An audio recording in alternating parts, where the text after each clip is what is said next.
when I'm gone. Ah, Daddy, you will see. How are you? How are you, my Well done, sir. Any case I work out today. Ready. You will ever born. She fat level born abi. Gbogbo ẹ̀ ni mo fẹ́ ṣe o. Yeah. Okay, sir. Mo lọ library àbí? Library ke bunk le mi lọ. Bunk? Yes, sir. Like, what do you mean? Without man. Ṣé o realize èèyàn tó wà wájú ẹ̀ ṣá? Why mi ṣe ní mẹ́yàn tó wà wájú mi? Mo rí yín. Ọ̀rẹ́ dájú ẹ̀ ló ń bá ẹ sọ̀rọ̀. Mo mọ̀ pé yín ni ẹ̀dẹ̀ And you dúdú. have the guts to tell me that you smoke. Ẹ dúró kí lẹ fẹ́ ká ṣe ìgbà táwọn kékeré ẹ kọ́ wa pé honesty ni ló dáa pé ká máa ṣòótọ́. Ẹ béèrè pé mo ni mò ń lọ. Mo dẹ̀ sọ pé ibi tí mò ń lọ nìyẹn. Ṣé kí n máa parọ́ fún yín ni? What do you want me to say? Ẹ máa wo èèyàn tí mo fẹ́ wò pé mo fẹ́ béèrè lọ́wọ́ ẹ̀ nípa masters ẹ̀ pé kó lọ rìn wò.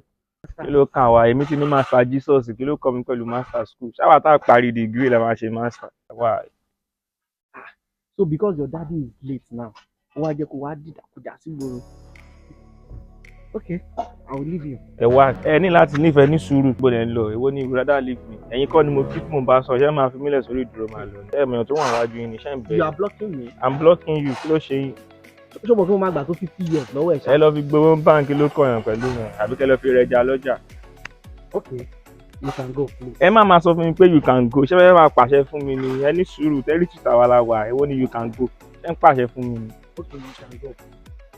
Èwo ni please? Ṣé wàhálà mi pọ̀ lẹ́ sọ ẹ ni?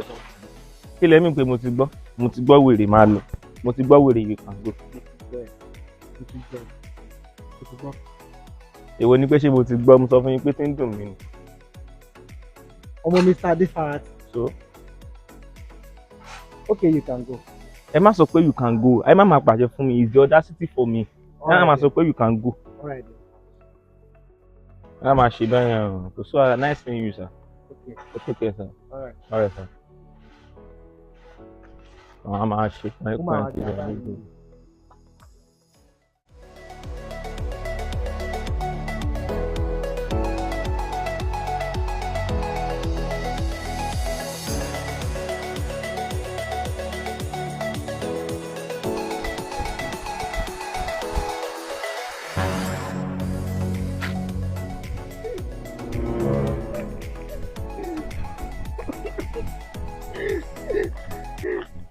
Daddy, kí ló ṣe yín?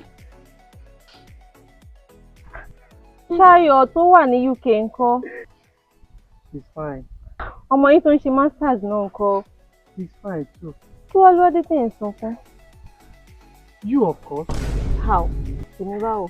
Oyún tó wà ń kọ́ ẹ ni. Oh, nǹkan ayọ̀ ní daddy.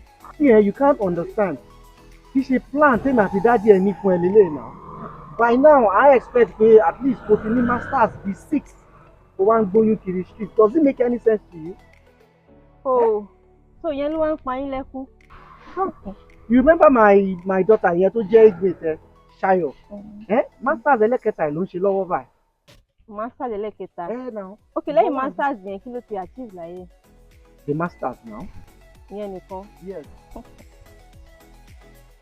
Ẹkún tẹ̀ ń sìn kò tí tó, ẹ jẹ́ lọ bá yín wá bucket.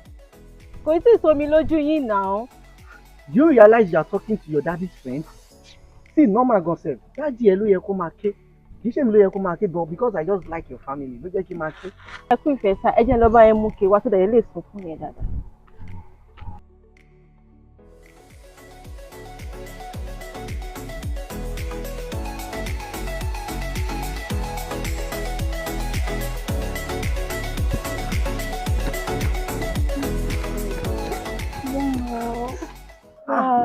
My daughter, what happened now?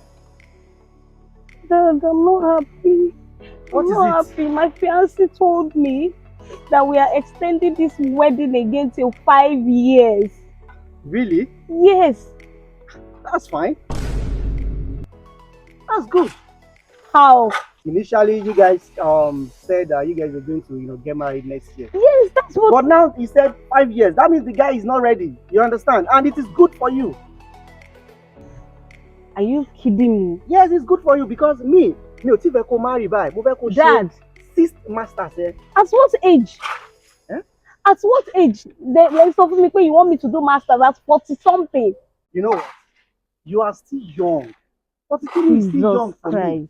You understand? Me, I'm expecting you to complete your That's your all a man sixth sort of buying now. masters. This is not nice. Complete what master at 40 something. Omo yin shi wa nle, and you are telling me you don't want me to get married. Hey, it's a feel somehow. You remember my Tolulope tó jẹ́ ọmọ ọ̀rẹ́ mi? Tolulope, Yes. that is over 50 years.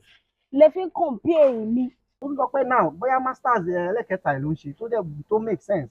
In every situation you find yourself, kì í ṣe ìwọ nìkan ló wà ń bẹ̀. Dad, you cannot be serious. See, I don't expect this. You can't be serious, Dad. Why are you doing this to your daughter? I'm in your house at this age and you're telling me all this. It's not fair now. Just like in sínú ilé yín ni. Sí, gbogbo eléyìí tó ń sọ yẹn kò kàn mí. As long as 43 tó ti wọ menopause, kò sí eléyìí tó kàn mí. Jesus Okay? Christ. And today is library day. Go and take your book. Library. Remember you are studying for your masters. No.